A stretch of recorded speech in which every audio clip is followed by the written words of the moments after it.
Jan Ozer here.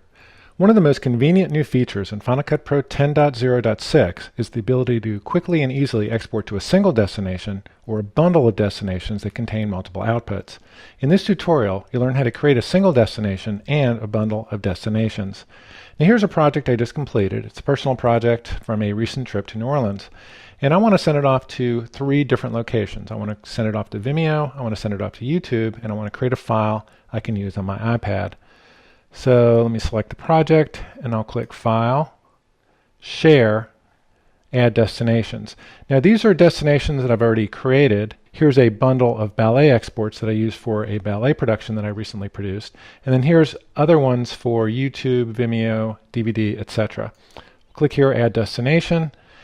And then you can create a destination from any of the canned presets available in the destinations window. So you can create one for a CNN iReport, you can create one for Facebook, one for Vimeo, and you can also create bundles. So let's start by creating a single output preset. And this is for my iPad, which I'm going to use over and over again. So I'll double click this, I'll choose, and then I have access to any of the presets that come with Compressor, as well as my own custom presets down here. So I'll choose Apple devices and click OK, and then I can double click this and I'll call this iPad output. Okay, now let's create the bundle of 3 that I want to use whenever I finish a personal project. So I'll double click bundle, that creates the bundle here, double click that to make it active, personal outputs. Now one of these is going to be the iPad output. So let me duplicate this, and then I can drag this in here. If I dragged it in here and didn't create a copy, the iPad output wouldn't appear in the export menu that we saw a few moments ago. So I want to put one iPad output in the personal outputs in the bundle, and then I want to keep one available when I just want to export to my iPad. Okay, then I click Add Destinations here to see the other export destinations and Vimeo. Let me drag that in. Now I enter my credentials, and I want to click Remember this password so I don't have to enter it each time I use the bundle. It verifies. Let me choose the presets I want to use, go with quality, and make this public. And then I want to do the same for YouTube. So let me click here. Oops, let me click here. And here's YouTube. Drag that in.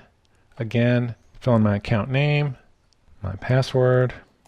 I want to click this so I don't have to enter it in each time. Final Cut Pro will verify. Choose my upload parameters here. Quality, don't want to make it private.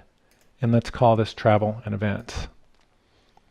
Okay, so I've created my personal outputs here, and let me close this preferences window. If you want to access this directly, you can access it in the preferences along with the rest of your editing preferences. There's your destination preferences. And the next time I want to use this bundle of destinations, I choose File, Share, Personal Outputs. Now once I've chosen this bundle, I have the ability to change any of the settings that I put into the bundle by clicking down here. So start off, this is the iPad output copy. This is Vimeo Ozer account. If I wanted to add a tag, I can add a tag here. If I wanted to change the settings, I could change the settings here. And then same deal with YouTube. If I wanted to change the settings, I could do that. If I wanted to add some information, I could do that as well. Click Next, and then you have to approve the terms of service. Publish that, that's okay. Same deal for YouTube. And then you can name your file up here and select your output here. Click Save, and the rendering starts. All rendering in 10.0.6 and afterwards occurs in the background. And if you want to monitor the progress, you click Window, Background Tasks, and here's what's going on. You can create as many destinations or bundles as you find necessary, and you access all of them as you learned in this tutorial. And that's how you create and use destinations in Final Cut Pro 10. I'm Jan Ozer. Thanks for watching.